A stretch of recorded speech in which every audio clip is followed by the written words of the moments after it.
नमस्कार. जीवाला खूपच त्रास झाल्यामुळे काव्या खूपच बेचैन असते. काव्या मोठ्याने बोलते, "सॉरी जीवा, खरंच सॉरी. खरं तर हे सर्व माझ्यामुळे झालंय. कारण मी या गोष्टीसाठी जबाबदार होते. जीवा, खरंच मला माफ कर. मी असं वागायला नको होतं. मी जे काही वागले ते चुकीचं वागले. जीवा, मला खरंच माफ कर." आणि ती स्वतःच्या हातावरती काठीने मारून घेत असते. ती म्हणत असते, "माझं चुकलं. मी जीवाला हे सर्व करण्यास भाग पाडलं. मी जर का असं काही केलं नसतं तर या सर्व गोष्टी घडल्याच नसत्या. खरं तर या सर्व गोष्टींसाठी मीच जबाबदार आहे. मुळात माझंच चुकलं. मी असं का वागले तेच मला कळत नाही. खरं तर माझंच चुकीचं वागणं आहे. मला काय करावं तेच समजत नाही. पण लवकरात लवकर मला काहीतरी केलं पाहिजे. त्याशिवाय मी शांत बसणार नाही म्हणजे नाही. पण काय करू तेच मला कळत नाही. जीवाला मला बघायचं आहे, पण काकू मात्र मला बघूनसुद्धा देत नाही आहे. पण मला काहीतरी केलं पाहिजे." ती स्वतःच्या हातावर मारून घेतच असते. तिच्या हाताला खूप मोठी जखम झालेली असते. त्यावेळेला ती स्वतःशीच बोलते, "आता तर मला काय करावं तेच कळत नाही." आणि ती खूपच रडत असते. काव्या रडत असताना पार्थ तिच्या जवळ येतो. त्यावेळेला पार्थ तिला म्हणतो, "काव्या, काय झालंय? काव्या, प्लीज तुम्ही अजिबात त्रास करून घेऊ नका. तुम्ही जर का त्रास करून घेत असाल तर तुम्ही खूपच चुकीचं वागताय. आणि मुळात तुमच्या या गोष्टीचा मला त्रास होतोय. खरं सांगायचं तर मला लवकरात लवकर या गोष्टीमध्ये नीट विचार करायचा आहे. आणि त्यासाठी मी काहीही करेन आणि कोणत्याही थराला जाईन." त्यावेळेला पार्थ बोलतो, "काव्या, काय झालंय? तुम्ही मला नीट सांगाल का? काव्या, प्लीज तुम्ही मला सांगा. आणि तुम्ही जर का मला सांगितलं तर लवकरात लवकर सगळ्याच गोष्टी व्यवस्थित होतील." त्यावेळेला काव्या खूपच चिडचिड करत असते. शेवटी काव्या मोठ्याने बोलते, "लवकरात लवकर सगळं काही नीट झालं पाहिजे." त्यावेळेला लगेच पार्थ बोलतो, "काव्या, सगळं काही नीट होतं." त्यावेळेला काव्या बोलते, "नाही, ते शक्य दिसत नाही. मला तर आता काय करावं तेच कळत नाही. पण मी शांत नाही बसणार. मी काही ना काहीतरी करणार." त्यावेळेला लगेच पार्थ बोलतो, "काव्या, तुम्ही शांत व्हा.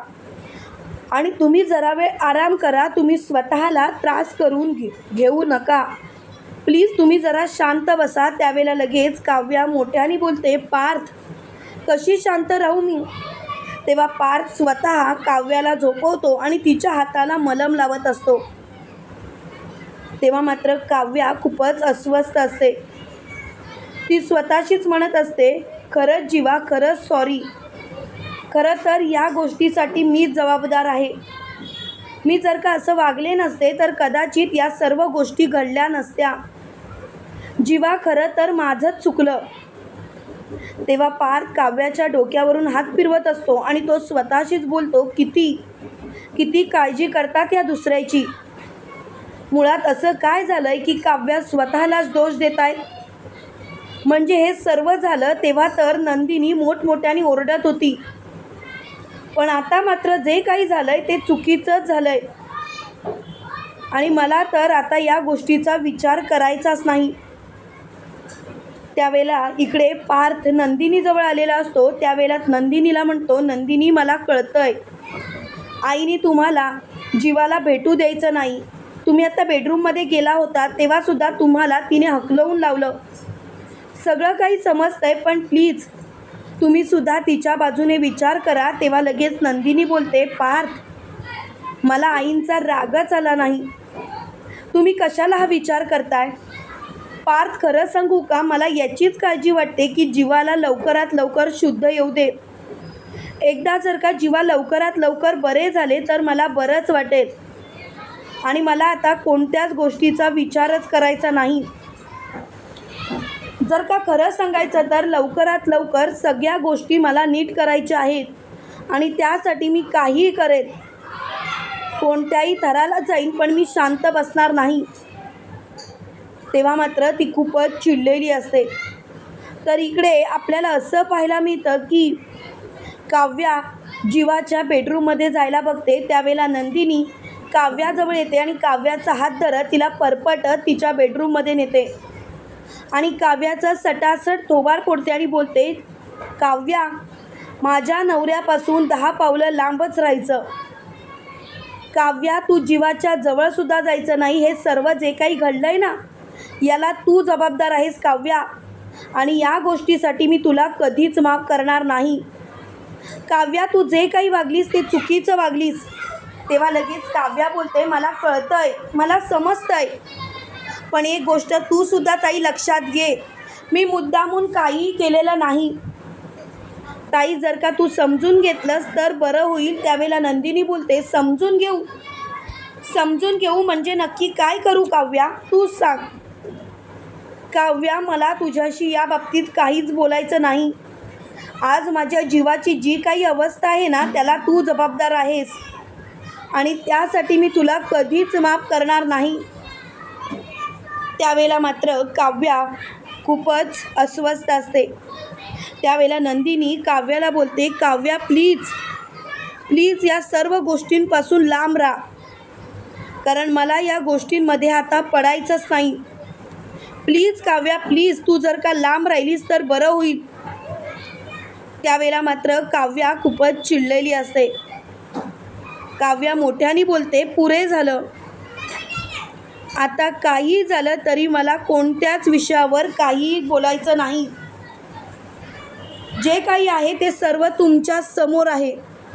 आता प्लीज हा विषय इथल्या इथे स्टॉप करा, कारण मला या विषयावरती बोलण्यात अजिबात इंटरेस्ट नाही. तेव्हा मात्र काव्या खूपच चिडचिड करत असते. तर इकडे आपल्याला असं पाहायला मिळतं की मोठमोठ्याने जीवा नंदिनी अशी हाक मारत असतो. त्यावेळेला नंदिनी मालिनीला बाजूला करत बेडरूममध्ये शिरते. त्यावेळेला नंदिनी मालिनीला बोलते, पुरे झालं आई, पुरे झालं. मला मान्य आहे तुम्हाला राग आलाय, पण आई, मी सुद्धा जीवाची बायको आहे आणि काही झालं तरीसुद्धा मला आता कोणाचं काहीच ऐकायचं नाही. काही झालं तरी मला काहीही ऐकायचं नाही. प्लीज हे सर्व बंद करा, आणि मला तर आता या विषयावर बोलायची इच्छाच राहिली नाही. तेव्हा मात्र तिला खूपच राग आलेला असतो. ती मोठ्याने बोलते, पुरे झालं. आता तर मी कोणत्याच गोष्टी बाबतीत बोलणार नाही म्हणजे नाही. आणि खरं सांगायचं तर मला आता या विषयावर बोलायचंच नाही. प्लीज हा सर्व विषय इथल्या इथे थांबवा. जर का तुम्ही हा सर्व विषय इथल्या इथे थांबवलं तर बरं होईल. तेव्हा मात्र मालिनी बोलते, नंदिनी, तू माझ्याशी या भाषेत बोलतेस? नंदिनी, तुला काहीच कसं वाटत नाही? त्यावेळेला नंदिनी बोलते, नाही वाटत काही. कारण का माहिती आहे का? कारण मला आता लवकरात लवकर जीवाची काळजी घ्यायची आहे, बाकी काही नाही. त्यावेळेला मात्र मालिनी नंदिनीकडे बघतच राहते. त्यावेळेला नंदिनी बोलते, आई, प्लीज तुम्ही समजून घ्या ना.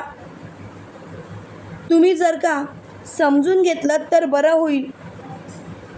तेव्हा मोठ्यानी मालिनी बोलते, नंदिनी, मला खरंच माफ कर. कारण का माहिती आहे का नंदिनी, माझ्यासमोर जे काही घडलं ते चुकीचं घडलं.